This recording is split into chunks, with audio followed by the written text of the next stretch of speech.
Yes guys, good evening good evening good evening. जल्दी से मुझे बता दीजिए कि क्या मेरी आवाज़ आप तक बिल्कुल ठीक से आ रही है या नहीं। जल्दी से मुझे इस बात का जवाब दे दीजिए। Yes. Okay. Yes Harsh, good evening. Sujang, good evening. Good evening. Shubham. Shubham, मेरी जो वेकेशंस है वो बहुत मस्त रही यार। मतलब it was superb trip, superb awesome trip, और आई रियली इंजॉयड इट। मतलब मजा आ गया। इतनी अच्छी हॉलीडेज थी कि बस। ठीक है। यस। ओके गाइस, जल्दी से मुझे बता दीजिए कि जो क्वेश्चन बैंक मैंने टेलीग्राम वाले ग्रुप में शेयर किया था, वो क्वेश्चन बैंक आप लोगों ने डाउनलोड कर लिया होगा, क्योंकि आज अपन लोग क्वेश्चंस करने वाले हैं। तो जो क्वेश्चन मैं आज करवाने वाला हूं उसमें आप लोगों को वो क्वेश्चन बैंक जो है वो पूरा का पूरा काम में आने वाला है। अगर मान लो तुम्हारे पास आज क्वेश्चन बैंक नहीं भी है तो घबराना मत।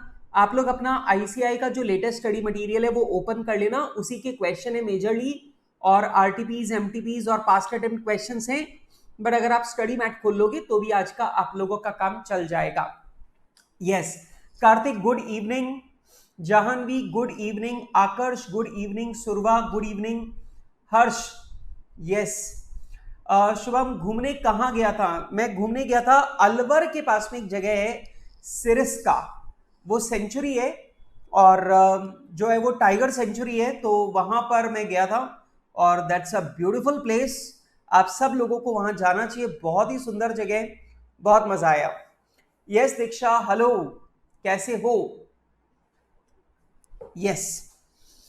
चलिए दोस्तों, अब बढ़ते हैं आगे। और एक बार मैं आप लोगों को याद दिला दूं कि लास्ट क्लास में मैंने आप लोगों को equilibrium of national income, two sector economy में हमारा नेशनल इनकम इक्विलिब्रियम कहां पर होता है, मैंने उसके बारे में आपको बताया था। और इक्विलिब्रियम पर मैंने आप लोगों को कुछ फॉर्मूलाज जो हैं वो भी मैंने आप लोगों को लिखवाए थे, मुझे पूरी तरह याद है। मैं आपको याद दिला दूं, मैंने आपको एक फॉर्मूला लिखवाया था, y is equals to 1/1 - b into A plus I. ये वाला जो फॉर्मूला है बेटा, ये वाला फॉर्मूला मैंने आप लोगों को सिखाया था। ठीक है। यस, बिल्कुल बिल्कुल, हर्ष एकदम सही बात बोल रहा है। यस वर्णन, गुड इवनिंग। हाँ जी। तो बेटा जी, पहला फॉर्मूला मैंने आपको सिखाया था y का। y का फॉर्मूला मैंने आप लोगों को बताया था 1/1 - b इंटू ए प्लस आई। तो ये वाला फॉर्मूला मैंने आप लोगों को सिखाया था। दूसरा फॉर्मूला बेटा मैंने आप लोगों को सिखाया था कंजम्पशन का, और वो था a plus B upon 1 - b into A plus I. और बेटा मैंने ये आप लोगों को दूसरा फॉर्मूला जो है वो मैंने आप लोगों को सिखाया था, ये वाला। अच्छा, तीसरा फॉर्मूला जो है वो भी आप सब लोगों को आता ही है, पर मैं एक बार जस्ट उसको आप लोगों को रिवाइज करवा रहा हूं। मैंने आप लोगों को लिखवाया था कंजम्पशन का फॉर्मूला था ए प्लस बी वाई। आप लोगों को याद है कंजम्पशन का फॉर्मूला है ए प्लस बी वाई। ये वाला फॉर्मूला भी मैंने आप लोगों को सिखाया था। एक चौथा फॉर्मूला मैं आप लोगों के साथ में और लिख लेना चाहता हूं, इवन तो वो यही डेरिवेशन ही है, बट मैं चाहता हूं ये चौथा फॉर्मूला भी आप लोग एक बार लिख लें। वैसे यहां तक जितना भी है ये समरी है, तो आप लोग अपनी कॉपी में समरी बोल करके एक बार लिख लो तो भी चलेगा। ठीक है। और अगर नहीं लिखना चाहते तो सिंपल ये वाला आखिरी वाला जो फॉर्मूला है ये और लिख लो, कल के वो लास्ट क्लास वाले फॉर्मूला के साथ में, तो आपका काम हो जाएगा। एक बात मुझे बताइए, क्या मैं ऐसा लिख सकता हूं y is equals to consumption plus saving? जल्दी से मुझे बताओ, क्या मैं ऐसा लिख सकता हूं? यस। हाँ, वो आई पे बार है, दैट्स वो कांस्टेंट है। वैसे तो ए के ऊपर भी बार है, बट चलता है, कोई खास बात नहीं है। चलो जल्दी से मुझे बताओ कि क्या मैं ऐसा लिख सकता हूं y is equals to consumption plus saving. आप तो जानते हो सेविंग और इन्वेस्टमेंट बराबर ही होते हैं, तो y is equals to consumption plus saving, हाँ, और या कंजम्पशन प्लस इन्वेस्टमेंट, कुछ भी लिख सकते हैं। यस। अब ये बताओ, क्या मैं ऐसा लिख सकता हूं y is equals to consumption की बजाय मैं लिख दूं a plus B Y plus saving, a plus B Y plus saving, ऐसे लिख दूं। कंजम्पशन की जगह मैंने कंजम्पशन का फॉर्मूला लिख दिया a प्लस बी वाई। अच्छा, अब ये s इधर ही रह जाए और a प्लस बी वाई उधर चला जाए तो माइनस का बन जाएगा, माइनस का a माइनस का बी वाई। तो बेटा यहां पे s तो इधर ही रह गया और जो a प्लस बी वाई है वो उधर चला गया, अपोजिट साइड पे चला गया, तो वो बन जाएगा माइनस का। ठीक है, क्या मैं ऐसे लिख सकता हूं s is equals to minus A plus Y minus B Y. बेटा मैंने सिर्फ इनकी अरेंजमेंट को चेंज किया है, मैंने माइनस ए को पहले लिख लिया, प्लस वाई को बाद में लिख लिया, तो मैंने कर दिया minus A plus Y minus B Y. तो क्या मैं ऐसे लिख दूं s is equals to minus A plus मैंने यहां पे y कॉमन ले लिया तो बन गया 1 माइनस बी। तो आप देखो मेरा फॉर्मूला यहां पर बन गया सेविंग का minus A plus Y bracket में 1 माइनस बी। और आप लोग जानते हैं बेटा माइनस ए प्लस वाई और 1 माइनस बी को हम लोग बोलते हैं मार्जिनल प्रोपेंसिटी टू सेव। अब आप लोगों को मालूम है बेटा बी का मतलब होता है मार्जिनल प्रोपेंसिटी टू कंज्यूम, मतलब हमारी खर्च करने की आदत। और बेटा अगर मैं यहीं पे लिख रहा हूं 1 माइनस बी तो ये हो गई मेरी सेविंग करने की आदत, मतलब मार्जिनल प्रोपेंसिटी टू सेव यहां पर आ जाएगा। बेटा 3 फॉर्मूला आप लोग लिख के बैठे हो, मैं आपको ये चौथा फॉर्मूला जो है वो और लिखवाना चाहता था कि अगर आप लोग ये चौथा फॉर्मूला और लिख लें तो हमें सवालों को सॉल्व करने में किसी भी प्रकार की दिक्कत नहीं आएगी और हम लोग बड़े मजे से एक एक करके सारे सवालों को सॉल्व करते जाएंगे। तो जल्दी से मुझे बताओ कि मैंने यहां पर आप लोगों को एक तो y का फॉर्मूला लिखवाया था, मैंने कंजम्पशन का फॉर्मूला लिखवाया था।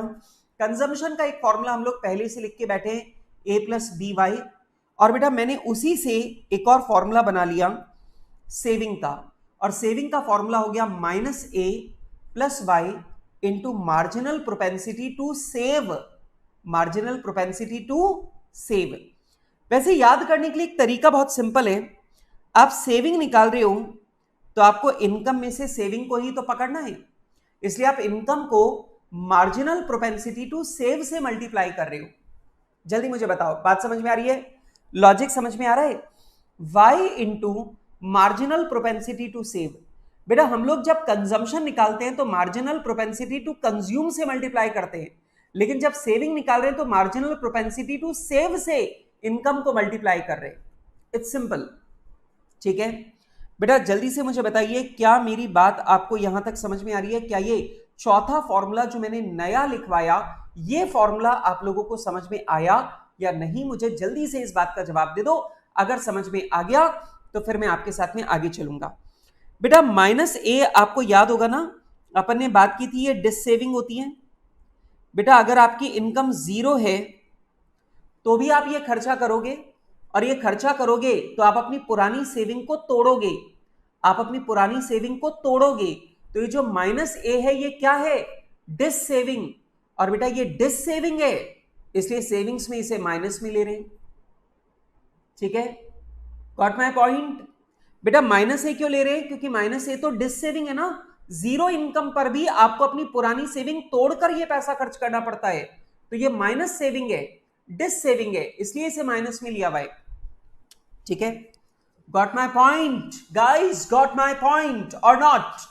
जल्दी से मुझे बताइए। वर्णन का जवाब आ गया है यस, आकर्ष का जवाब आ गया है यस, जानवी ने जवाब दे दिया है, हर्ष ने जवाब दे दिया है, सुजन ने जवाब दे दिया, सुरवा ने जवाब दे दिया, दीक्षा ने जवाब दे दिया, भैया सबने जवाब दे दिया, सबको आ चुका है। और अगर ये पॉइंट आपको सबको आ चुका है तो मेरे मित्रों, मेरे बच्चों, मेरे लाडलो, मेरे नन्हे मुन्नों, मेरे साथ में आप लोग निकालेंगे अपना चैप्टर नंबर 2 का क्वेश्चन बैंक। और इस क्वेश्चन बैंक से अब आप लोग मेरे साथ में एक एक करके एक एक सवाल को निपटाते चलेंगे। यस, आइए दोस्तों, पहले कुछ फर्जी से सवाल करेंगे, कुछ बच्चों वाले सवाल करेंगे, उसके बाद में फिर हम लोग आगे बढ़िया वाले सवाल करेंगे। क्वेश्चन है what will be the value of average propensity to save when C is equals to 200 at Y is equals to 1000। बेटा ये कह रहा है आपको marginal propensity to save calculate करके बताना है यदि कंजम्पशन 200 और इनकम 1000 हो। एक बात मुझे बताओ कि अगर आमदनी आपकी 1000 है और खर्चा आपका सिर्फ 200 रुपए, तो पहली बात तो ये सवाल गया भाड़ में, आप बड़े कंजूस आदमी हो। आप 1000 कमा रहे हो, 200 रुपए खर्च कर रहे हो, आप बहुत कंजूस आदमी हो भाई साहब। आप सिर्फ अपनी इनकम का 20% खर्च करते हो, और आप अपनी इनकम का 20% खर्च कर रहे हो, मतलब आप अपनी इनकम का 80% सेव कर रहे हो। इसका मतलब आपकी सेव करने की आदत कितनी है? 80%। तो मार्जिन आपका एवरेज प्रोपेंसिटी टू सेव क्या है? 0.80। ठीक है, यस। अच्छा एक बात बताओ, ऐसे सोचो, बहुत इजी है और कॉपी में सॉल्व करते चलना बेटा। अब की बार आप नोटिस करोगे कि यहां पर सॉल्यूशंस नहीं है, सिर्फ क्वेश्चन है और फाइनल आंसर है। इसका मतलब सॉल्यूशन अब आपको कॉपी में पक्का से करने। जरा ध्यान से देखो, इसका सॉल्यूशन देखो फर्स्ट का। बेटा ये बताओ कि अगर इनकम 1000 है और कंजम्पशन हमारा 200 है। शिवम तिवारी बोल रहे हैं सर बहुत हार्ड क्वेश्चन है सर, इतने टफ क्वेश्चन कैसे कर पाएंगे? हाँ, इतने टफ क्वेश्चन एग्जाम में आ जाएंगे तो भाई फिर दिक्कत हो जाएगी, ठीक है ना। अच्छा, सेविंग कितनी है भाई? तो यहां पर अब अपन लिखेंगे saving is equals to income 1000 की है और खर्चा 200 का है, तो बाकी का 800 हमने सेव कर लिया। अब आप लोग जानते हैं कि हमारा एवरेज प्रोपेंसिटी टू सेव का फॉर्मूला होता है, एवरेज प्रोपेंसिटी टू सेव का फॉर्मूला होता है total saving upon total income. अब बेटा हमारी सेविंग है 800 और हमारी इनकम है 1000, तो हमारा एवरेज प्रोपेंसिटी टू सेव कितना हो गया? 0.80। मतलब हम अपनी इनकम का 80% सेव कर रहे हैं। दूसरे सवाल में देखो, एस अगर 450 है और इनकम अगर 1200 है, तो एवरेज प्रोपेंसिटी टू सेव कितना है? यार ये तो सीधे ही निकल जाएगा। इसका solution average propensity to save हो जाएगा total saving upon total income. और बेटा अगर मैं सेविंग्स में इनकम से डिवाइड कर दूं 450 डिवाइडेड बाय 1200, तो एवरेज प्रोपेंसिटी टू सेव आ जाएगा 0.375। तो बेटा मेरा एवरेज प्रोपेंसिटी टू सेव आ जाएगा 0.375। अब मैं ये नहीं पूछने वाला कि भाई समझ में आया कि नहीं आया, मैं तुमसे कुछ नहीं पूछने वाला क्योंकि इसमें पूछने लायक कोई बात है ही नहीं, ठीक है। अच्छा मैं आगे बढ़ता हूं क्वेश्चन नंबर 2 के ऊपर। एंड प्लीज ये क्वेश्चन नंबर 2 जो है बेटा ये मई 18 में आपके एग्जाम में आया था, और मई 18 में ये वाला क्वेश्चन आपके एग्जाम में 3 मार्क्स में पूछा गया था, ठीक है। सवाल है calculate marginal propensity to consume. एक तो मार्जिनल प्रोपेंसिटी टू कंज्यूम आपको निकालना है, and marginal propensity to save आपको निकालना है फ्रॉम द फॉलोइंग डेटा। अब सिंपल सी बात है यार, मार्जिनल प्रोपेंसिटी टू कंज्यूम अगर आ गया तो 1 माइनस बी करेंगे तो मार्जिनल प्रोपेंसिटी टू सेव आ जाएगा। That's not a big question. अब जरा ध्यान से देखो, इनकम 8000 से, एक बात ध्यान रखना, एवरेज नहीं पूछा है, मार्जिनल पूछा है। तो जरा ध्यान से देखो, इनकम 8000 से बढ़ के 12000 हो गई, मतलब इनकम में चेंज कितना आ रहा है? 4000। और बेटा कंजम्पशन 6000 से बढ़कर 9000 हो गया, मतलब भाई साहब कंजम्पशन में चेंज कितना आ रहा है? 3000।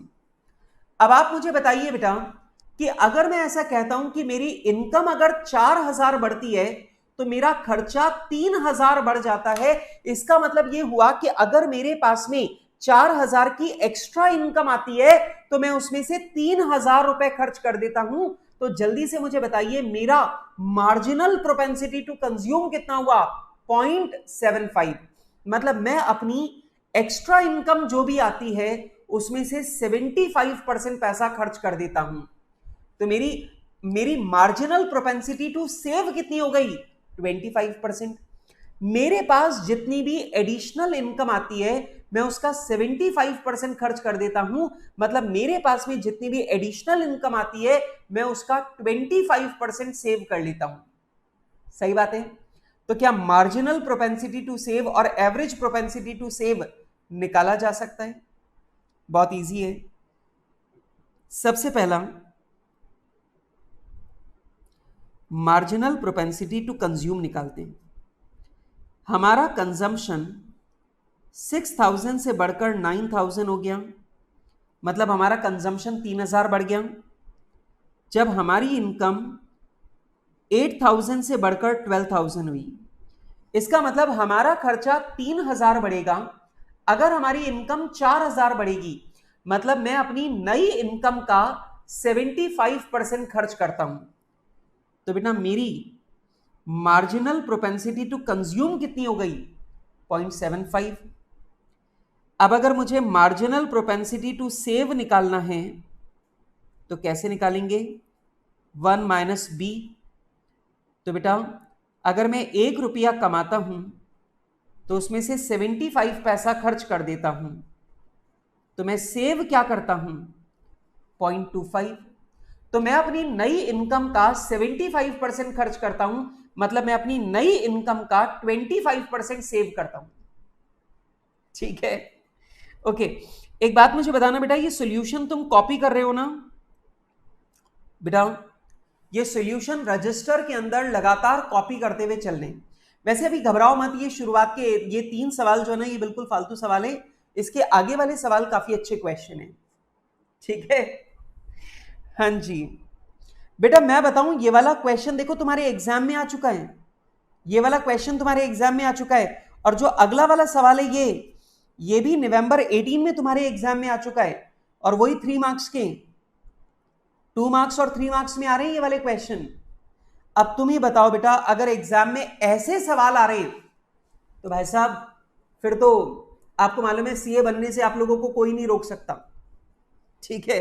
अच्छा सुनो, calculate average propensity to consume and average propensity to save from the following data. बेटा इस डेटा से आप लोगों को एवरेज प्रोपेंसिटी टू कंज्यूम और एवरेज प्रोपेंसिटी टू सेव निकालना है। टोटल इनकम आपकी 4000 है और कंजम्पशन आपका 3000 है। बेटा टोटल इनकम और टोटल कंजम्पशन दे रखा है, तो एवरेज प्रोपेंसिटी टू कंज्यूम आपका हो जाएगा total consumption upon total income. तो एवरेज प्रोपेंसिटी टू कंज्यूम हो जाएगा 0.75, और बेटा हमारा एवरेज प्रोपेंसिटी टू सेव हो जाएगा, सेविंग हमारी 1000 है, इनकम हमारी 4000 है, तो हमारा एवरेज प्रोपेंसिटी टू सेव हो जाएगा 0.25। एवरेज प्रोपेंसिटी टू सेव हो जाएगा 0.25। लिख सकते हैं बेटा, एमपीएस आप शॉर्ट में लिख सकते हो, 1 माइनस बी करके कर सकते हो, there is no problem at all. ठीक है? ये मैं तो आपको डिटेल में समझा रहा हूं, आप इसे शॉर्टकट में लिखना चाहो बिल्कुल आराम से लिख सकते हो। आइए जी, अब बेटा क्वेश्चन नंबर 4 जो है ये इन्वेस्टमेंट मल्टीप्लायर का क्वेश्चन है, जो अभी मैं थोड़ी देर के बाद में आपको सिखाऊंगा। इसके बहुत अच्छे क्वेश्चन आते हैं, इसके क्वेश्चन आने का चांस भी बहुत ज्यादा है, इसलिए बेटा ये वाला जो है ये अभी मैंने टॉपिक सिखाया नहीं है, अभी थोड़ी देर बाद में सिखाऊंगा। ठीक है? वैसे आप लोग इस क्वेश्चन के ऊपर स्टार लगा लीजिए, ये इंपॉर्टेंट क्वेश्चन है। ठीक है? आइए जी, और मेरे साथ में अब आप लोग देखेंगे question number 5। Question number 5, yes मैंने बोला था ना ये शुरुआत के ये 2-3 सवाल फर्जी हैं, इसके बाद के आगे की जो सवाल है वो अच्छे हैं। तो अब आप लोग मेरे साथ में यहां पे ध्यान से देखो। Calculate marginal propensity to consume and marginal propensity to save from the following data about an economy which is in equilibrium. अब ये कह रहा है, पहले ही इसने बोल दिया कि हमारी इकोनॉमी इक्विलिब्रियम पर है, मतलब आप वो सारे फॉर्मूला लगा सकते हो, वो चारों फॉर्मूला लगा सकते हो जो हमने अभी अभी ऊपर लिखे थे। ठीक है? अब आपको यहां पे कैलकुलेट क्या करना है वो ध्यान से देखो बेटा, ये मेन है। बाकी सारी बातें भूल जाओ। ये कह रहा है आपको दो चीजें निकालनी है, मार्जिनल प्रोपेंसिटी टू कंज्यूम आपको निकालना है, मतलब आपको बी निकालना है, और दूसरा मार्जिनल प्रोपेंसिटी टू सेव आपको निकालना है, मतलब आपको 1 माइनस बी निकालना है। अब आप लोग जानते हैं बेटा, अगर बी निकाल लिया तो 1 माइनस बी निकालना तो बच्चों वाली बात है, that's not a big point. लेकिन जानकारी देखो, क्योंकि जानकारी से अपने को पता लगेगा कि कौन सा फॉर्मूला अपने को लगाना है। And guys please be careful. सबसे पहला आपको दे रखा है कि हमारी नेशनल इनकम 2500 है, that means y is equals to 2500 आपको दे दिया। ऑटोनोमस कंजम्पशन मतलब ए आपको दे दिया 300, और मेरे बच्चों इन्वेस्टमेंट आपको दे दिया है 100। इन्वेस्टमेंट आपको दे दिया है 100। वैसे बेटा मुझे बार बार आप लोगों को बताने की जरूरत नहीं होनी चाहिए, पर फिर भी मैं आपको बता दूं कि इन्वेस्टमेंट और सेविंग ये दोनों हमेशा बराबर होती हैं इक्विलिब्रियम पर। आप लोग जानते हैं इक्विलिब्रियम पर हमारी इनकम और हमारा एक्सपेंडिचर, हमारा नेशनल इनकम और नेशनल एक्सपेंडिचर बराबर होता है। हमारा इनकम, डिस्पोजेबल इनकम और हमारा जो कंजम्पशन है वो भी इक्वल होता है। ठीक है, अब ध्यान से सुनना, हमारा आउटपुट और हमारा कंजम्पशन भी बराबर होता है, हमारा इन्वेस्टमेंट और हमारी सेविंग भी बराबर होती है। आपको याद है ये वाली चीज? यस, हाँ एमपीएस लिख सकते हैं शॉर्ट में, कोई चिंता की बात नहीं। अब सुनो, अब मेरा सवाल आपसे यह है कि मुझे यहां पे पता करना है, एक तो मुझे पता करना है मार्जिनल प्रोपेंसिटी टू कंज्यूम, एक मुझे पता करना है मार्जिनल प्रोपेंसिटी टू सेव, और मेरे पास में ये तीन जानकारी है। अब मैं आपको एक याद दिलाता हूं, ये बेसिक सी बातें जो अपन ने शुरुआत में लिखी थी, इनकम किसके बराबर है? कंजम्पशन प्लस इन्वेस्टमेंट के बराबर। क्या मैं ऐसा लिख सकता हूं, कंजम्पशन किसके बराबर है? ए प्लस बी वाई के बराबर प्लस इन्वेस्टमेंट। अब मैं आपको यह पूछना चाहता हूं कि बेटा मेरे पास में y है, मेरे पास में y है, मेरे पास a है, मेरे पास i है, मेरे पास y की वैल्यू भी है, a की वैल्यू भी है, मेरे पास i की वैल्यू भी है, सिर्फ मेरे पास b की वैल्यू नहीं है। तो आप मुझे बताइए, क्या मैं ये इनकम का फॉर्मूला लगाकर, क्या मैं ये इनकम का फॉर्मूला लगाकर मैं यहां पर कैलकुलेट करके बता सकता हूं क्या कि मार्जिनल प्रोपेंसिटी टू कंज्यूम कितना है?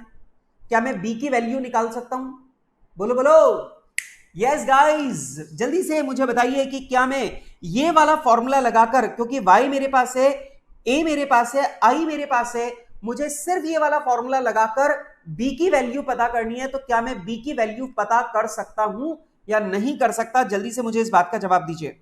यस गाइस, ये वाला फॉर्मूला लगाकर consumption plus investment a plus B Y plus I, ये वाला फॉर्मूला लगाकर क्या मैं b की वैल्यू निकाल सकता हूं कि नहीं निकाल सकता? यहां पर सुचित्रा ने मुझे बोला यस सर बिल्कुल कैलकुलेट कर सकते हैं, सुरवा ने मुझे जवाब दिया है यस सर बिल्कुल कैलकुलेट कर सकते हैं, और बाकी के बच्चे जो जवाब नहीं दे रहे, मुझे पता है वो सवाल को सॉल्व करने में लग गए हैं। पर चिंता की कोई बात नहीं है, आप सवाल को सॉल्व करने में लग गए हैं तो चिंता की कोई बात नहीं है, मैं भी सवाल को सॉल्व करने में लग गया हूं। ठीक है, एक सेकेंड, जस्ट अ मोमेंट, मैं भी अपने सामने क्वेश्चन ओपन कर लेता हूं, और ये लीजिए मेरे सामने भी मैंने क्वेश्चन निकाल लिया है। हाँ जी, 5555, यस, और अब मुझे यहां पे क्वेश्चन नहीं मिल रहा है। यस, मिल गया मुझे। हाँ जी, और ये लीजिए मैंने भी अपना रजिस्टर ओपन कर लिया है, and now we are doing the question. बेटा y का फॉर्मूला मैंने आप लोगों को लिखवाया कंजम्पशन प्लस इन्वेस्टमेंट, और कंजम्पशन का मतलब है a plus B Y plus investment. अब यहां पे देखिए y जो हमारी नेशनल इनकम है वो 2500 है, इज इक्वल्स टू a, हमारा ऑटोनोमस कंजम्पशन एक्सपेंडिचर हमारा 300 है, प्लस b की वैल्यू मुझे नहीं पता, इंटू 2500 प्लस इन्वेस्टमेंट, और इन्वेस्टमेंट एक्सपेंडिचर है हमारा 100। ठीक है, अब इसे सॉल्व करें तो 300 प्लस 100 होता है 400, और ये इधर आएगा तो माइनस का बन जाएगा, ये हो जाएगा 2100 इज इक्वल्स टू 2500 बी। और सॉल्व करेंगे तो b is equals to 2100 upon 2500 is equals to 2100 upon 2500, तो b आ गया 0.84। अब आप तो जानते हैं बेटा b का मतलब है मार्जिनल प्रोपेंसिटी टू कंज्यूम, ये हमारी आ गई 0.84। एक बात मुझे बताइए बेटा, अगर मैं अपनी नई इनकम का 84% खर्च करता हूं तो मैं अपनी नई इनकम का बाकी का बचा हुआ 16% मैं सेव करता हूं। तो ये लीजिए बेटा, मार्जिनल प्रोपेंसिटी टू कंज्यूम हो गया 0.84 और मार्जिनल प्रोपेंसिटी टू सेव हो गया 0.16। मार्जिनल प्रोपेंसिटी टू सेव हो गया 0.16। ठीक है, यस। जल्दी से मुझे बताइए, एनी प्रॉब्लम? विकास, जो क्वेश्चन बैंक है वो मेरे टेलीग्राम ग्रुप में शेयर्ड है और टेलीग्राम ग्रुप में अभी थोड़ी देर पहले मैंने शेयर किया था, आप वहां से डाउनलोड कर लेना। ठीक है, नो प्रॉब्लम।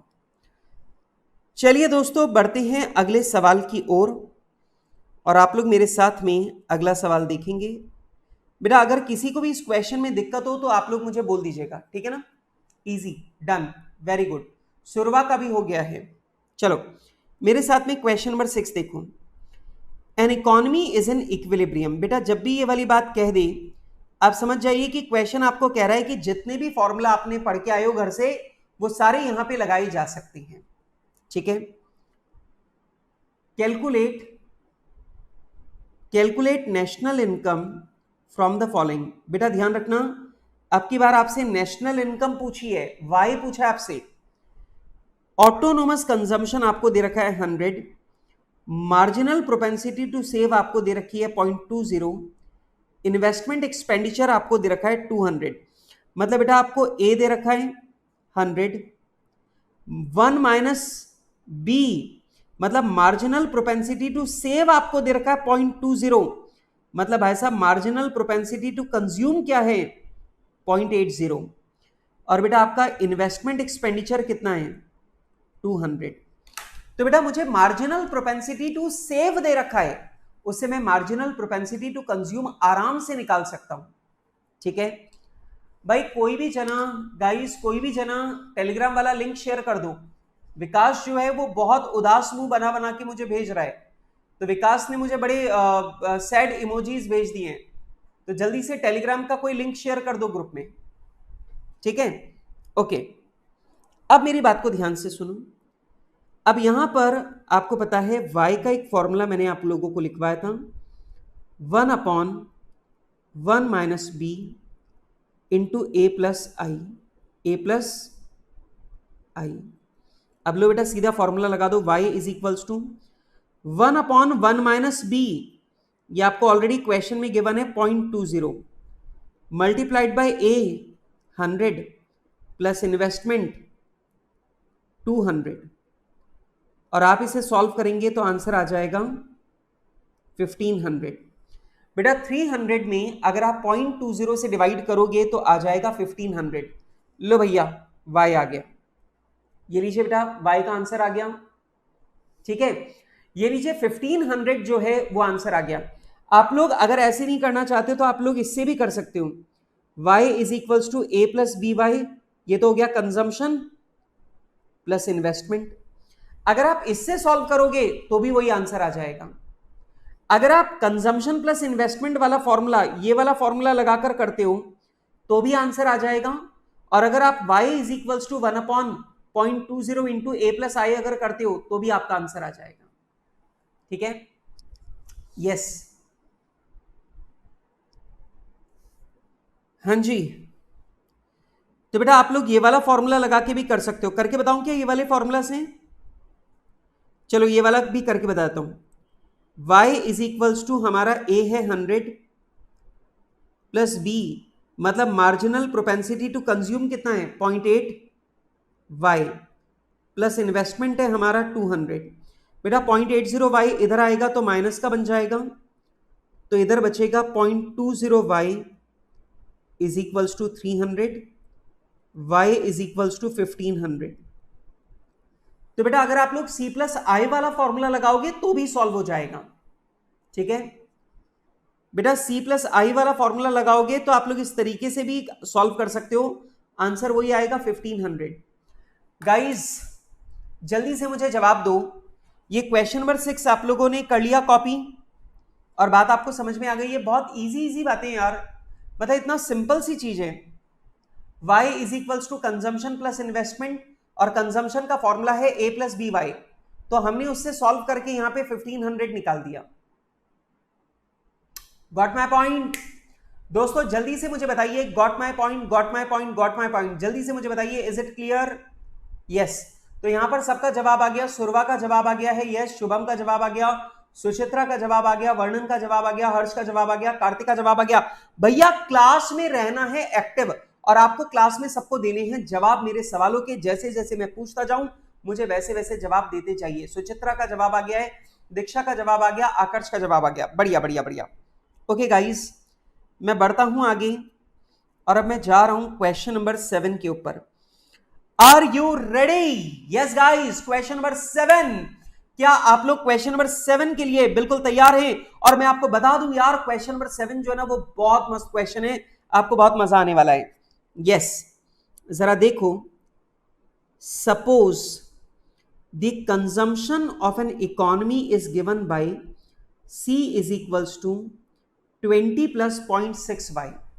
बेटा कंजम्पशन आपको दे रखा है 20 प्लस 0.6y, तो मैं चाहता हूं कि कोई जना मुझे ये समझ के बताए कि C is equals to 20 plus 0.6y का मतलब क्या है। कंजम्पशन का फॉर्मूला होता है a plus B Y, A plus B Y. तो आप मुझे बताइए इस फॉर्मूला को पढ़ करके क्या मैं ऐसा बता सकता हूं कि हमारा a तो है 20 और हमारी मार्जिनल प्रोपेंसिटी टू कंज्यूम कितनी है 0.60। आप मुझे जल्दी से बताइए कि क्या मैं यहां पे ये लिख सकता हूं क्या? बेटा मुझे यहां पे कंजम्पशन बता दिया 20 प्लस 0.6y, अब मैं यहां पे समझ के से बता रहा हूं कि a कितना है 20 और बेटा b कितना है 0.6।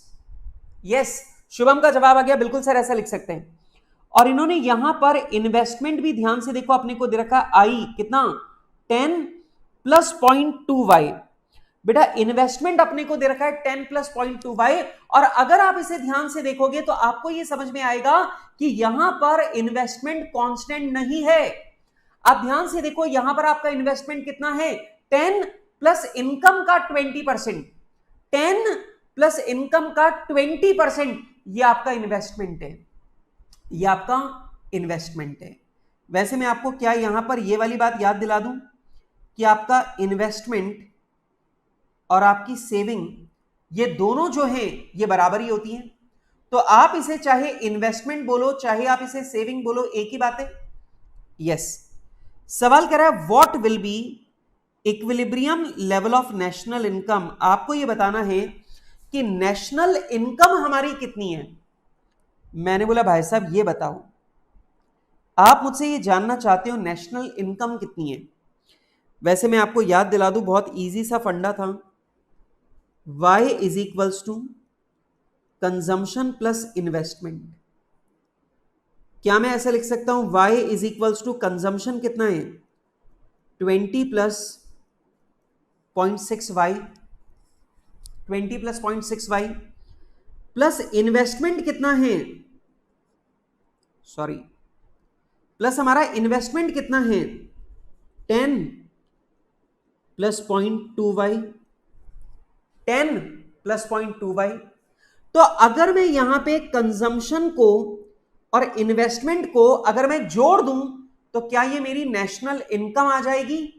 यस तो क्या हम इसे ऐसा लिख दें y is equals to 30 plus 0.8y और आप इसे सॉल्व करेंगे तो आ जाएगा y इज इक्वल्स टू 150। जल्दी से सॉल्व करके बताओ y इज इक्वल्स टू 150 आ रहा है कि नहीं आ रहा, जल्दी से सॉल्व करके बताओ।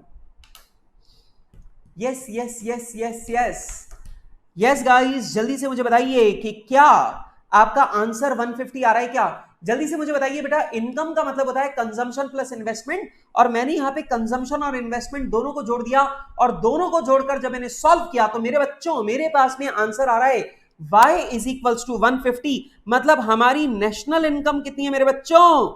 हमारी नेशनल इनकम यहां पर आ रही है 150। जल्दी से मुझे बताइए कि क्या ये सवाल आपको आया, क्या ये सवाल आपके मन को भाया? जल्दी से मुझे जवाब दीजिए। यस, शुभम का जवाब है जी, सुरवा का जवाब है यस, सुचित्रा का जवाब है यस, सुरवा ने आंसर भी दे दिया 150, दीक्षा, वर्णन, सबका जवाब आ चुका है, सब लोग बोल रहे हैं सर बिल्कुल आ गया है।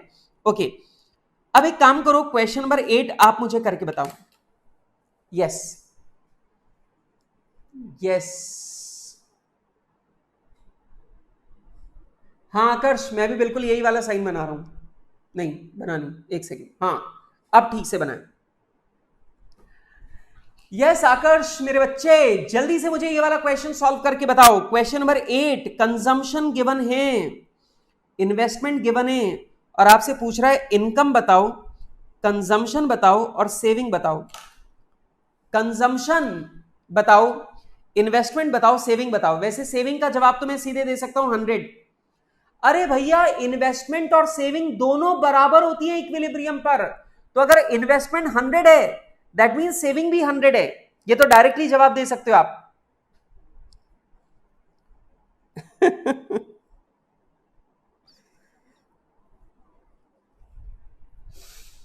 शिवम बोल रहा है कि सर मीम बना दिया जाएगा।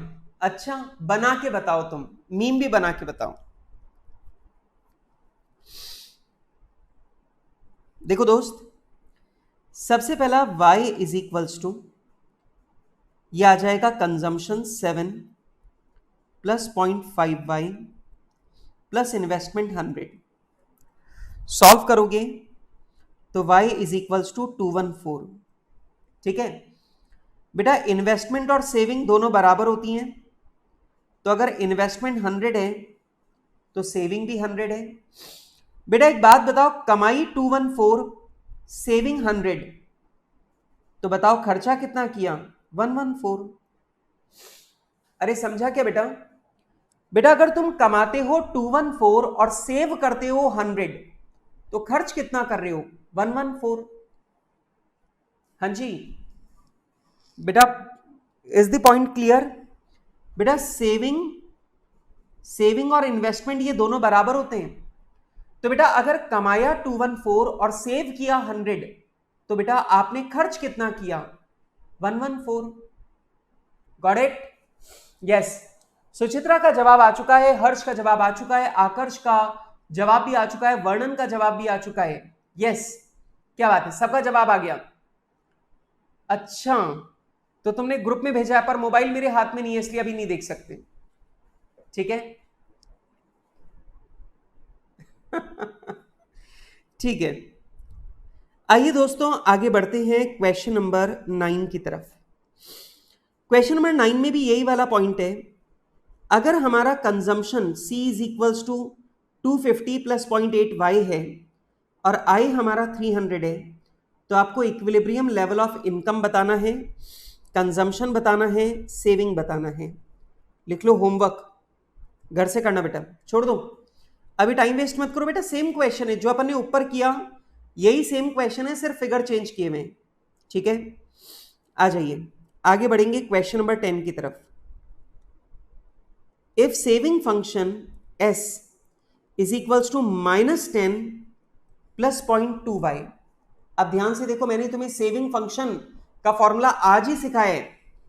सेविंग का फॉर्मूला था -a plus marginal propensity to save into y, याद है?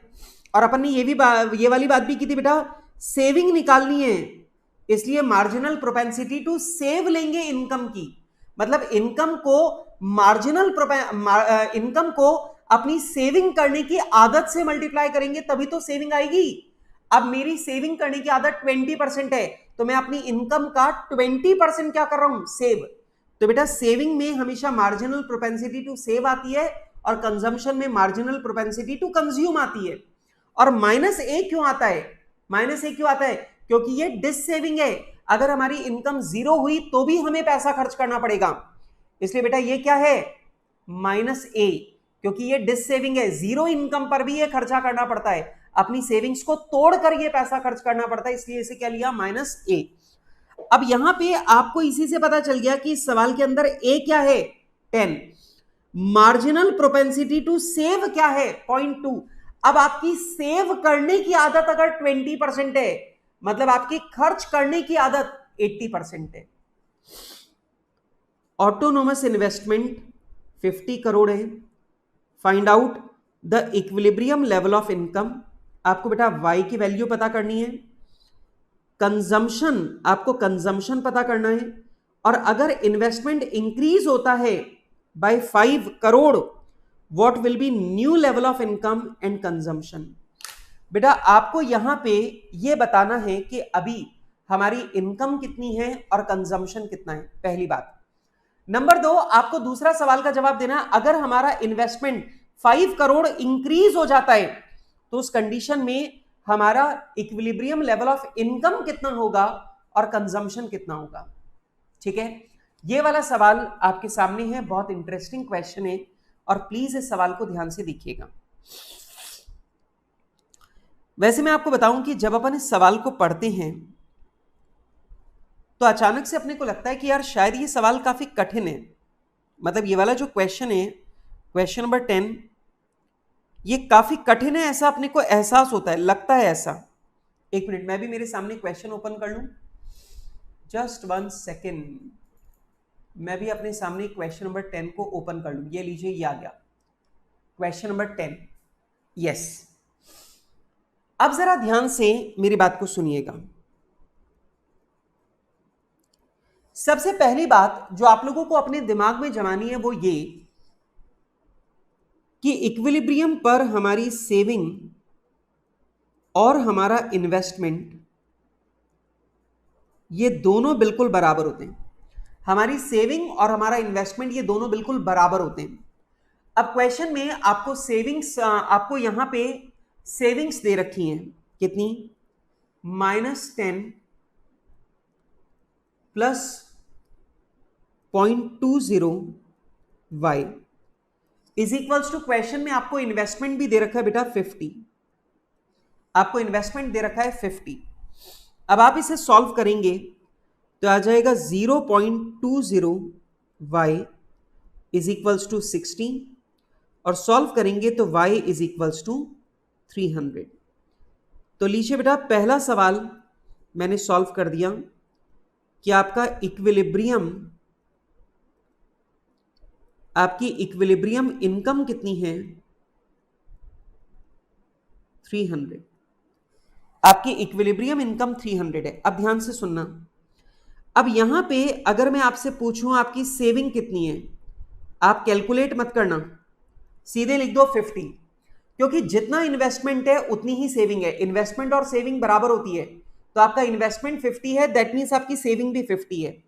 अब आप मुझे बताइए, अगर इनकम 300 है और सेविंग आपकी 50 है, तो आप कह सकते हैं कि जो आपका कंजम्पशन है वो आपका 300 minus 50 is equals to 250 crore है। ठीक है, तो आपकी इक्विलिब्रियम इनकम आपकी 300 करोड़ है और आपका कंजम्पशन 250 करोड़ है। सिंपल एज दैट, इतना आसान सा पॉइंट है।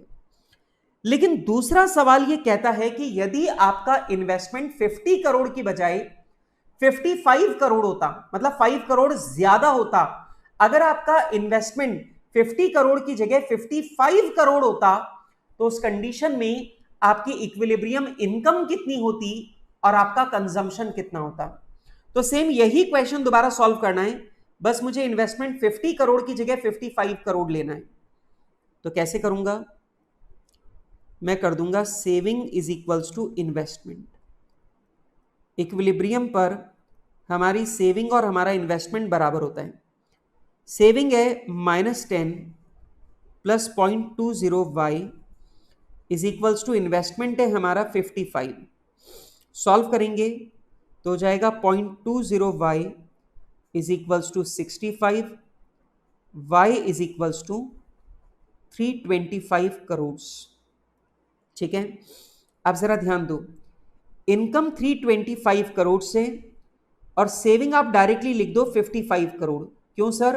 बेटा आप लोगों को मालूम है इन्वेस्टमेंट और सेविंग बराबर होते हैं, तो सेविंग कितनी है 55 करोड़, और बेटा अगर मैं इनकम में से सेविंग को लेस कर दूं तो मेरे पास आ जाएगा कंजम्पशन, और मेरा कंजम्पशन हो जाएगा 270 करोड़। 270 करोड़। अब जरा ध्यान से देखो, पहले हमारी इनकम 300 करोड़ थी और अब हमारी जो इनकम है इक्विलिब्रियम इनकम वो 325 करोड़ हो गई है। 325 करोड़ हो गई है।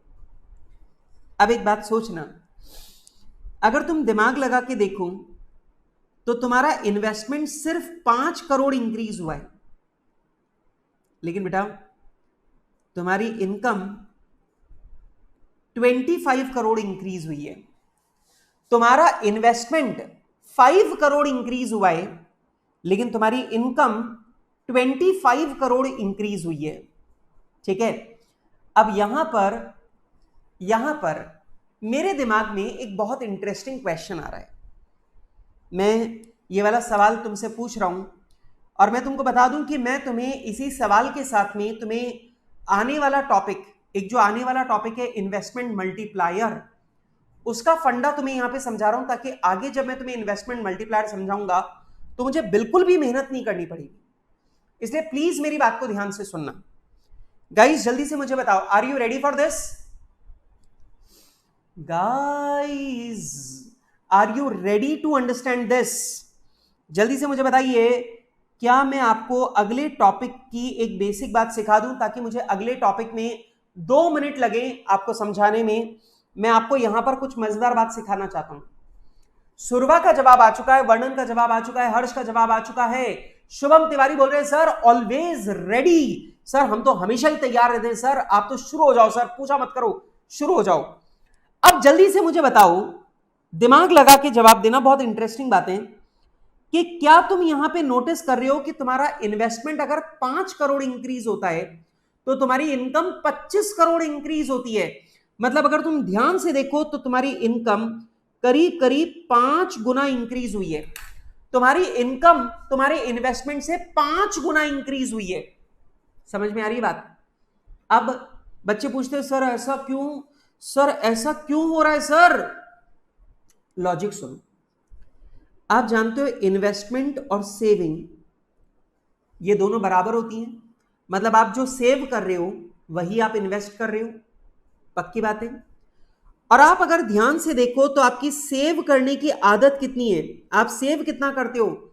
इनकम का 20% सेव करते हो आप। तो मेरे बच्चों जल्दी से ये बताओ कि अगर आप 1 रुपया कमाते हो, अगर आप 1 रुपया कमाते हो तो आप उसमें से सिर्फ 20 पैसा सेव करते हो। सही बात है। इसका मतलब यह हुआ कि आपको अगर 20 पैसा सेव करना है तो आपको 1 रुपए कमाना पड़ेगा। आप 1 रुपए कमाते हो तो 20 पैसा सेव करते हो। तो इसका मतलब यह हुआ कि अगर आपको 20 पैसा की सेविंग करनी है तो आपको 1 रुपया कमाना पड़ेगा। इसका मतलब बेटा आपको 5 गुना पैसा कमाना पड़ेगा सेविंग के मुकाबले। मेरी बात आ रही है समझ में? 1 रुपया कमाओगे, 80 पैसे खर्च करोगे और सिर्फ 20 पैसा सेव करोगे। तो बेटा यदि आप 1 रुपया कमाते हो तो आप 20 पैसा सेव करते हो। इसका मतलब अगर आपको 20 पैसा सेव करना है तो आपको 1 रुपया कमाना होगा।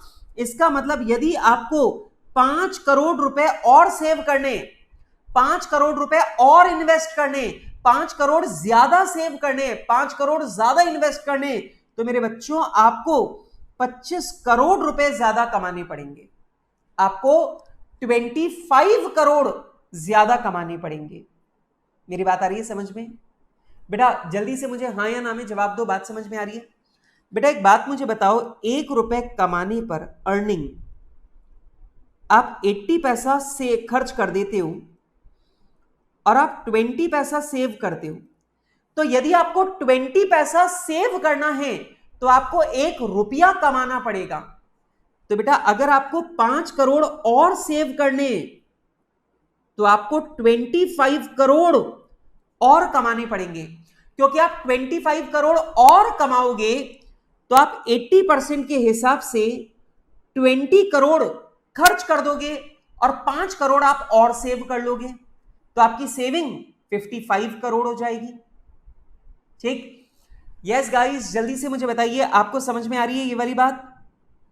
आपको ये वाली बात समझ में आ रही है? अगर आपको सेविंग 5 करोड़ बढ़ानी है तो आपको इनकम 25 करोड़ बढ़ानी पड़ेगी, तभी तो 20% सेविंग 5 करोड़ होगी। यस, हाँ। अरे एक बात बताओ, जब तुमको बता दिया कि इनकम का 80% खर्च होता है तो सेव तो सिर्फ 20% ही होता है, तो सिर्फ 20% सेव होता है, आपको 1 रुपए कमाना पड़ता है। तो अगर 0.20 सेव करना है तो 1 रुपया कमाना पड़ेगा। अगर आपको 5 करोड़ और सेव करना है तो आपको 25 करोड़ और कमाना पड़ेगा। ठीक है बेटा, ये जो मैंने लिखा ना 1/1.20, इसी को हम लोग बोलते हैं इन्वेस्टमेंट मल्टीप्लायर, और यही हमारा अगला टॉपिक है। ये जो इन्वेस्टमेंट मल्टीप्लायर है 1/MPS, 1/MPS, इसी को इन्वेस्टमेंट मल्टीप्लायर कहते हैं। ये हम लोग पढ़ेंगे अगले टॉपिक में। ठीक है, पर क्योंकि यहां पर आ गया था तो मैंने सोचा लॉजिक तो यहीं पे समझा दूं। ठीक है, चलो तो ये लीजिए बेटा, क्वेश्चन नंबर 10 भी कंप्लीट हो गया। सर आगे चलते हैं। ये लो बेटा, ये जवाब दोनों देख लेना, 325 करोड़ और कंजम्पशन हमारा 270 करोड़ होगा। आप चाहो तो पहले लिख लेना। पहले वाले का आंसर है इनकम 300 करोड़ और जो कंजम्पशन है दैट इज 250 करोड़। यही था ना? हाँ जी, आई गेस यही था पहले वाले का जवाब और ये दूसरे वाले का जवाब। चलो क्वेश्चन नंबर 11 देखो। Given the empirical consumption function C is equals to 100 plus 0.75y। अब कोई भी जना बता सकता है यार ये कंजम्पशन फंक्शन है तो ये A है और 0.75 जो है वो मार्जिनल प्रोपेंसिटी टू कंज्यूम है। ठीक है, Y तो Y है ही। इन्वेस्टमेंट हमारा 1000 है।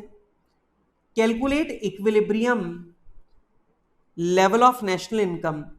बेटा आप लोग Y is equals to C plus I करके आप नेशनल इनकम निकाल लोगे। अब सुनो, what would be the consumption expenditure at equilibrium level of national income, और आपको यह भी बताना है हमारा कंजम्पशन कितना है। भाई इन्वेस्टमेंट हमारा 1000 है, इनकम में से इन्वेस्टमेंट को हटा देंगे तो कंजम्पशन आ जाएगा। जल्दी से मुझे सॉल्व करके बताओ। यस गाइस, जल्दी से मुझे सॉल्व करके बताइए। सुरवा बहुत जल्दी हो जाएगा। यस सुरवा जल्दी से हो जाएगा, डोंट वरी, हम मेजर चीज कवर कर चुके हैं। मतलब हमें जो डिस्कशन वाला मेन पार्ट था वो हम लोग लगभग खत्म कर चुके हैं। मतलब कल की क्लास में मेजर डिस्कशन वाली बातें खत्म हो जाएंगी, बस बाद में तो फिर 2 ग्राफ, दो फॉर्मूला और बात खत्म। यस बेटा जल्दी से मुझे बताओ, नेशनल इनकम कितनी आ रही है और कंजम्पशन कितना आ रहा है? हर्ष ने मुझे बोल दिया सर डन। बेटा हर्ष जीत गया आपकी बार, हर्ष फर्स्ट आया है भाई, हर्ष ने सबसे पहले सॉल्व किया है। वैसे भी हमारे हर्ष भाई साहब सीए हैं, इन्होंने नाम ही लिख रखा है सीए हर्ष, तो ऑब्वियस ही बात है सबसे पहले तो हर्ष ही करेंगे। यस गाइस, जल्दी जल्दी जल्दी मुझे सॉल्व करके बताओ मेरे बच्चों, मेरे लाडलों, जल्दी से मुझे सॉल्व करके बताइए। बेटा कंजम्पशन दे रखा है, इन्वेस्टमेंट दे रखा है, आपको पता है C प्लस आई इनकम होती है। आकर्ष का जवाब आ गया है 4400। यस बेटा कंजम्पशन भी बताओ। बेटा यदि इनकम 4400 है और सेविंग हमारी 1000 है तो कंजम्पशन कितना है? 3400। अगर मैं 4400 कमाता हूं और 1000 उसमें से सेव करता हूं तो खर्च कितना कर रहा हूं? 3400। यस ओके, चलो चलो चलो, ओके। कार्तिक का हो गया है, वर्णन का हो गया है भाई आज। बाकी लोग जल्दी से मुझे जवाब दो।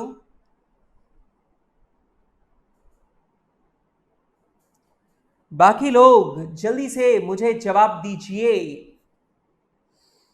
शुभम तिवारी बोल रहे हैं डन सर, इजी क्वेश्चन था। हाँ यार, ऑलरेडी अपन ऐसे 4 क्वेश्चन कर चुके हैं तो इजी तो होना ही है। चलो, यस, हाँ जी।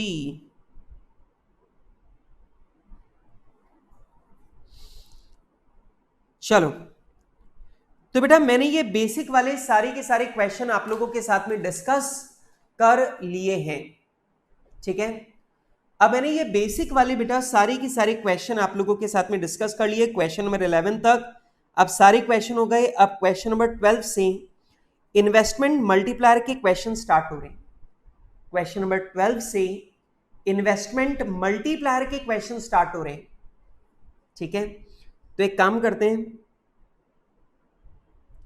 हम लोग चलते हैं नोट्स में, और मैं अब आप लोगों के साथ में शुरू करूंगा इन्वेस्टमेंट मल्टीप्लायर।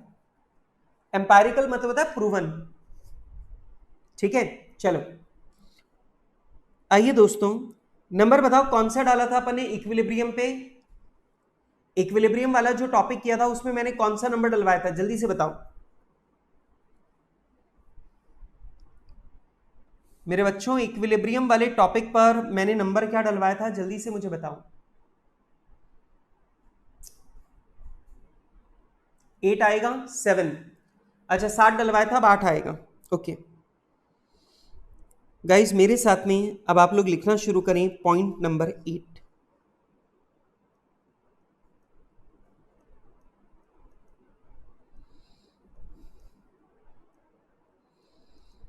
Investment multiplier. अब जरा इन्वेस्टमेंट मल्टीप्लायर की मेरी इस बात को बहुत ध्यान से सुनेंगे और प्लीज तसल्ली से बात को समझने की कोशिश करेंगे। बेटा मैं सबसे पहला आप लोगों के साथ में ग्राफ को डिस्कस करना चाहता हूं, और जरा इस ग्राफ को ध्यान से देखें। आपको मालूम है ये जो 45 डिग्री पर लाइन चल रही है, ये हमारी एग्रीगेट सप्लाई की लाइन है। एग्रीगेट सप्लाई बोलो, इनकम बोलो, आउटपुट बोलो, एक ही बात है। And this is consumption plus saving, C plus S, aggregate supply. बेटा आप लोग को मालूम है कि ये हमारी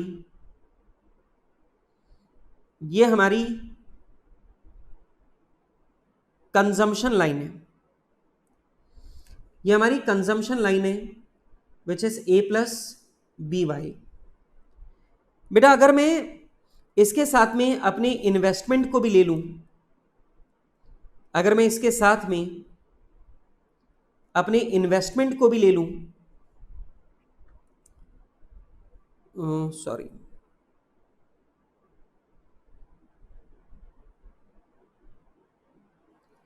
अगर इसके साथ में मैं अपने इन्वेस्टमेंट को भी ले लूं तो ये लाइन ऐसी बन जाएगी, और इसे हम लोग बोलेंगे aggregate demand is equals to C plus I. Aggregate demand is equals to C plus आई।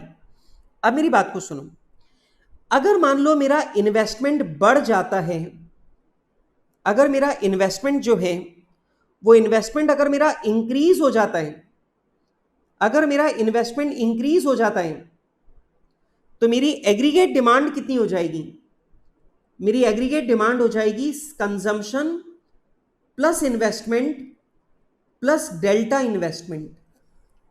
बेटा मेरी जो एग्रीगेट डिमांड है वो बढ़कर हो जाएगी कंजम्पशन प्लस इन्वेस्टमेंट तो था ही, प्लस एडिशनल इन्वेस्टमेंट और आ गया, वो भी मैंने जोड़ दिया। अब अगर आप दिमाग लगा के देखोगे तो आपको पता चलेगा कि ये वाला जो पार्ट है, this is what, this is A, this is what, this is I, this is what additional I, additional investment. सही बात है। अब जरा ध्यान से देखो, थोड़ा ध्यान से देखना इधर।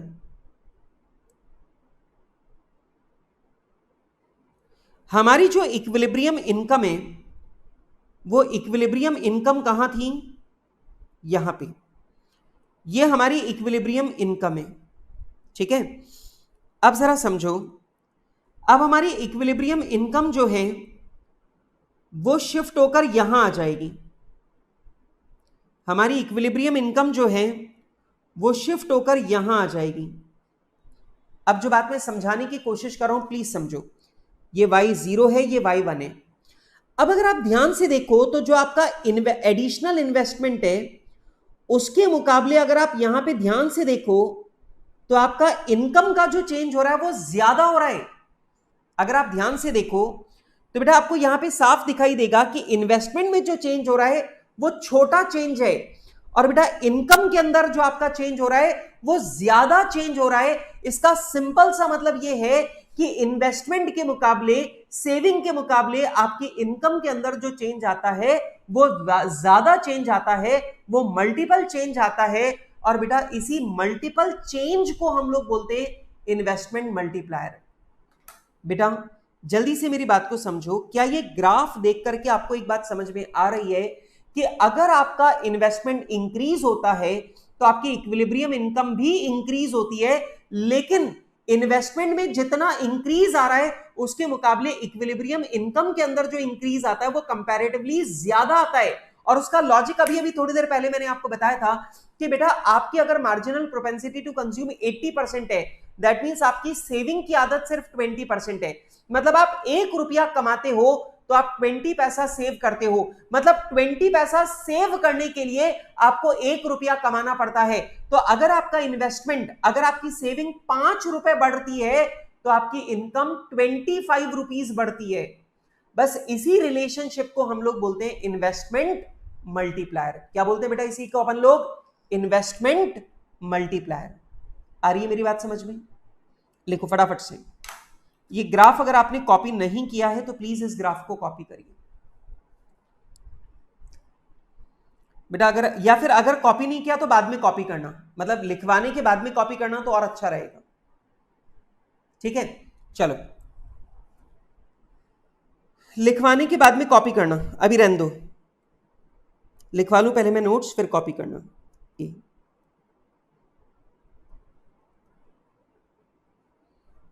If our saving or investment increases, then our national income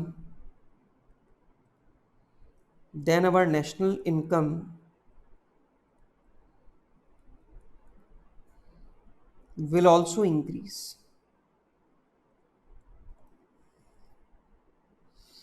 It means they have positive relationship.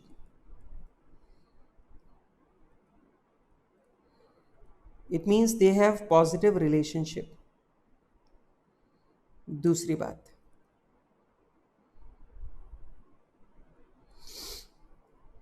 increase in national income will always be more than increase in investment or saving, will be more than increase in investment or saving. This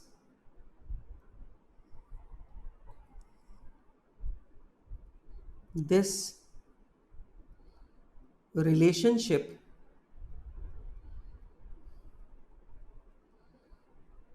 is known as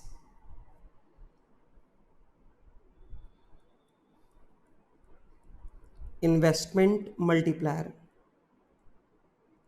This relationship is known as investment multiplier. बेटा इस relationship को हम लोग बोलते हैं investment multiplier.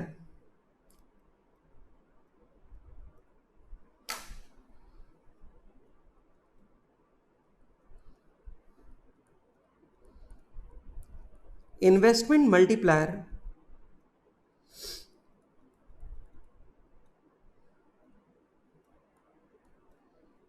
Can be calculated as under. बेटा investment multiplier calculate करने के दो तरीके हैं। देखें, पहला,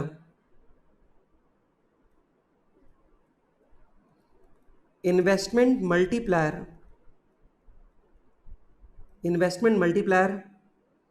is equals to change in income upon change in investment. तो बेटा अगर मैं change in income upon change in investment कर दूं तो मेरे पास इन्वेस्टमेंट मल्टीप्लायर आ जाएगा। जैसे एग्जांपल देता हूं, इनकम कितनी चेंज हुई 25, इन्वेस्टमेंट कितना चेंज हुआ 5, तो इन्वेस्टमेंट मल्टीप्लायर क्या है 5। इन्वेस्टमेंट मल्टीप्लायर कितना हो गया 5। मतलब जितना इन्वेस्टमेंट मल्टीप्लायर का मतलब होता है जितना चेंज इन्वेस्टमेंट में होगा उसका 5 गुना चेंज इनकम में होगा।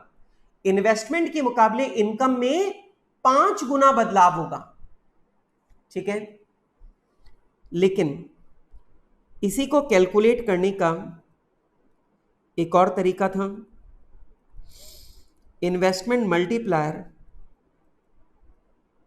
Is equals to 1 upon 1 minus B, 1 upon 1 minus B. अब आप देखो, क्या मैं इसे ऐसा 1 अपॉन एमपीएस लिख सकता हूं? क्या मैं इसे ऐसा लिख दूं 1 upon marginal propensity to save, 1 minus B की जगह 1 अपॉन एमपीएस लिख दिया। ठीक है, अब ऐसे आपको याद दिलाऊं तो जो सवाल हमने किया था उसमें मार्जिनल प्रोपेंसिटी टू सेव कितना था 0.20, तो 1 अपॉन 0.20 करोगे तो भी वही आएगा 5। ठीक है, तो बेटा इसी को हम लोग बोलते हैं इन्वेस्टमेंट मल्टीप्लायर। तो बेटा इन्वेस्टमेंट मल्टीप्लायर को कैलकुलेट करने के दो तरीके होते हैं, या तो आप additional income upon additional investment कर लो, या 1 अपॉन एमपीएस कर लो, 1 upon marginal propensity to save कर लो। ये दोनों एक ही चीज है। ठीक है बेटा, अगर आपने यहां तक लिख लिया तो उसके बाद में ये वाला ग्राफ कॉपी करना। ठीक है, यस बिल्कुल सुरवा, इन्वेस्टमेंट मल्टीप्लायर हमेशा टाइम्स में डिनोट होता है, 5 टाइम्स। ठीक है, अगर आपने यहां तक कॉपी कर लिया है तो मेरे बच्चों फिर आप लोग ये इन्वेस्टमेंट मल्टीप्लायर वाला जो मैंने ग्राफ बनाया है आप लोग इसे भी कॉपी कर लीजिए।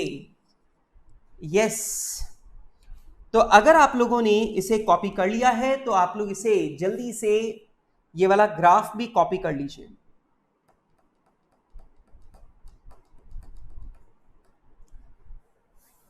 हाँ जी, क्या बात है यार, हर्ष तुमने तो नाम चेंज कर लिया यार। ऐसा मत करो यार, तुम नाम वही रखो सीए हर्ष।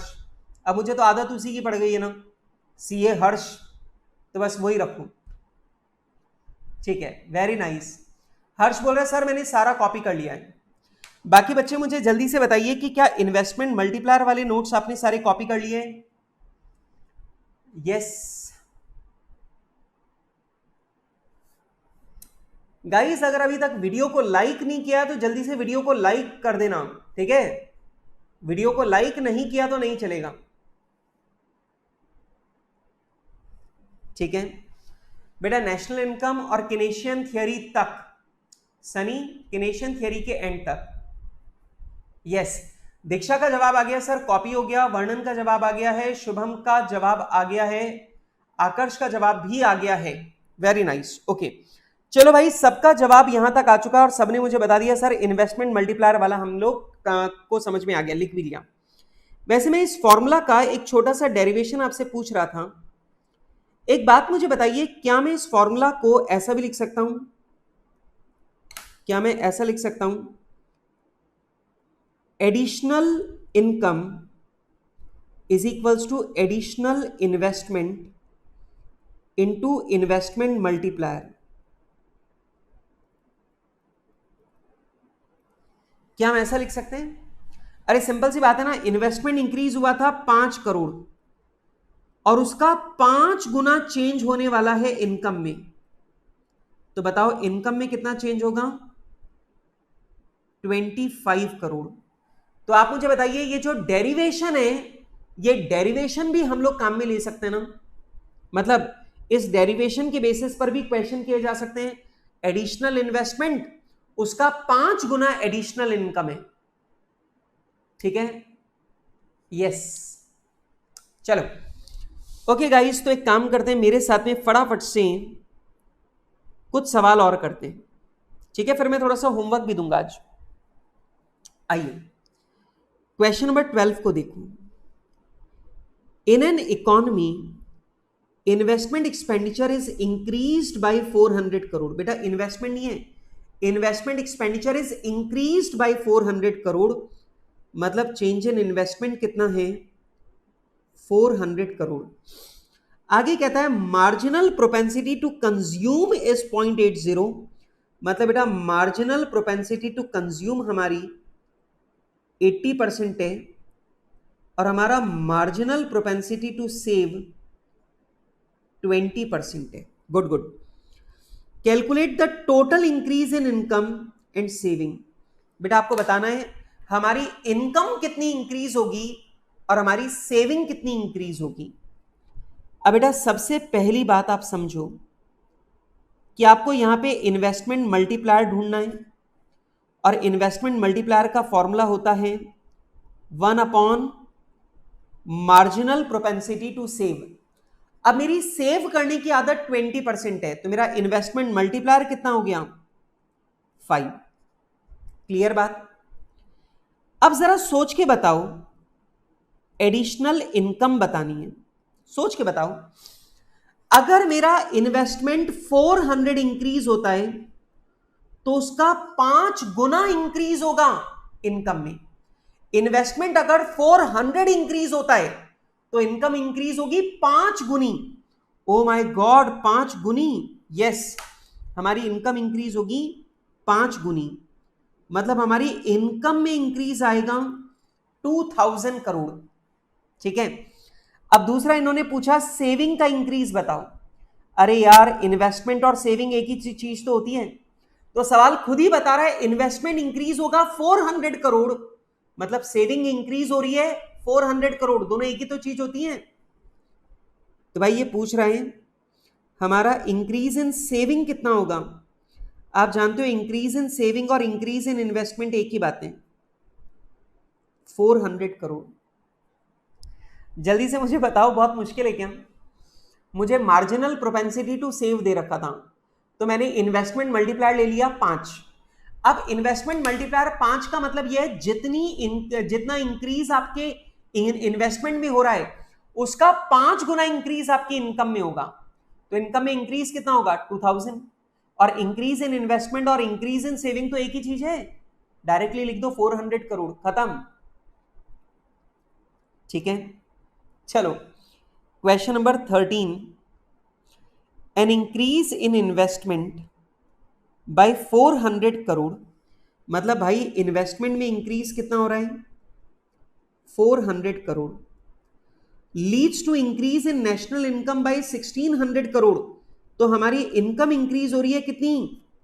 1600 करोड़, ठीक है? Calculate marginal propensity to consume. आपको मार्जिनल प्रोपेंसिटी टू कंज्यूम निकालना है।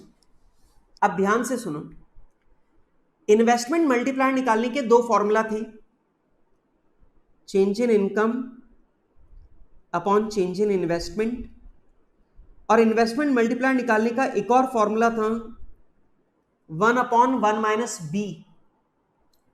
अब जरा सोचो, चेंज इन इनकम कितना है? 1600 अपॉन चेंज इन इनकम कितनी है? चेंज इन इन्वेस्टमेंट कितना है? 400 is equals to investment multiplier 1 upon 1 minus B. Cross multiply होगा तो ये बन जाएगा 1600 minus 1600 B is equals to 400, 1 से मल्टीप्लाई होगा तो ये बन जाएगा 400।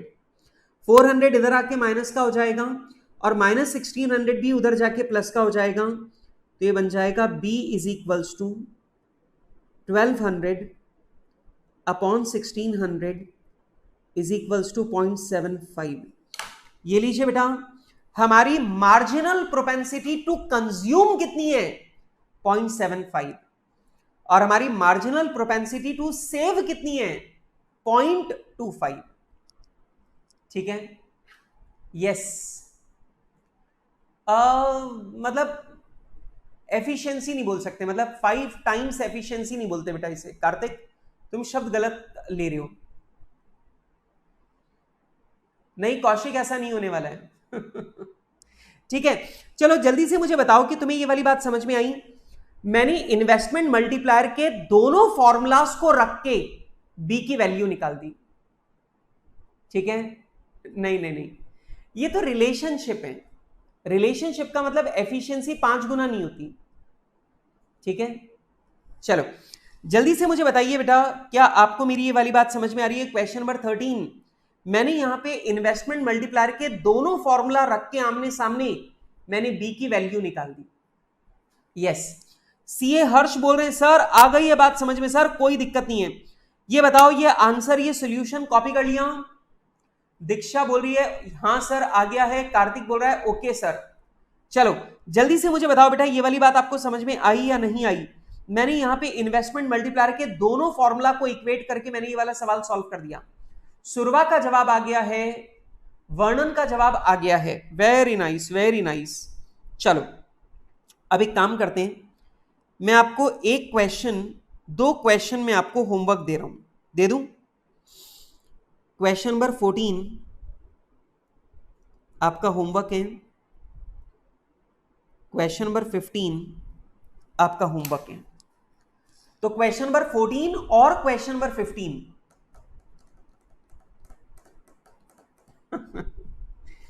क्वेश्चन नंबर 14 और क्वेश्चन नंबर 15 ये दोनों क्वेश्चन आपका होमवर्क है। ये दोनों क्वेश्चन आप लोगों को घर से करके लाने हैं। शुभम तिवारी जी, अगर ऐसा हो जाता ना कि मैं क्वेश्चन बता सकता तो मैं आपको सीधे पेपर बेच रहा होता। ठीक है, हाँ, और हमारे यहां से भी ऑल इंडिया रैंक 1 आ रही होती बार बार, अगर पेपर हमारे पास भी होते तो। अब भैया जिनके पास पेपर होते हैं उनके आ जाती है यार, हमारे पास पेपर नहीं आते तो हम कैसे लाएं? हमारे पास पेपर आ जाते बाकी लोगों की तरह तो बस फिर हम भी AIR 1 देते 10 साल में 6 बार। चलिए गाइस, ओके, ठीक है। और फिर हमारे ऑल इंडिया रैंक वाले बच्चे बोलते हैं कि मैंने तो 5th स्टैंडर्ड से भी कम पढ़ाई की है। चलिए ओके शुभम, बाय बाय। चलो बेटा, आज की क्लास का टाइम खत्म हो गया है और अब हमारी बात यहीं पर खत्म हो गई है। कल की क्लास बड़ी इंपॉर्टेंट है क्योंकि कल की क्लास में मैं कुछ बहुत खास चीजें आप लोगों को बताऊंगा और मैं आपके साथ में 3 सेक्टर इकोनॉमी को डिस्कस करूंगा, 3 सेक्टर मॉडल को डिस्कस करूंगा। तो कल की क्लास बहुत इंपॉर्टेंट है। कल हम इस टॉपिक के जो मेन कॉम्प्लिकेटेड हिस्से हैं उसकी लास्ट चीज को हम लोग कल डिस्कस करेंगे। फिर बेटा 3 सेक्टर मॉडल और 4 सेक्टर मॉडल जो है उनमें कोई खास बात है ही नहीं, उनमें अपने को डिस्कशन करने में कोई खास टाइम लगने वाला नहीं है। ठीक है, पर कल की जो क्लास है वो बहुत इंपॉर्टेंट है, थोड़ा सा कॉम्प्लिकेटेड टॉपिक है, इसलिए प्लीज कल की क्लास बिल्कुल भी मिस नहीं होनी चाहिए। ठीक है, ओके, बाय बाय, टाटा, मिलते हैं कल की क्लास में, तब तक के लिए बाय बाय।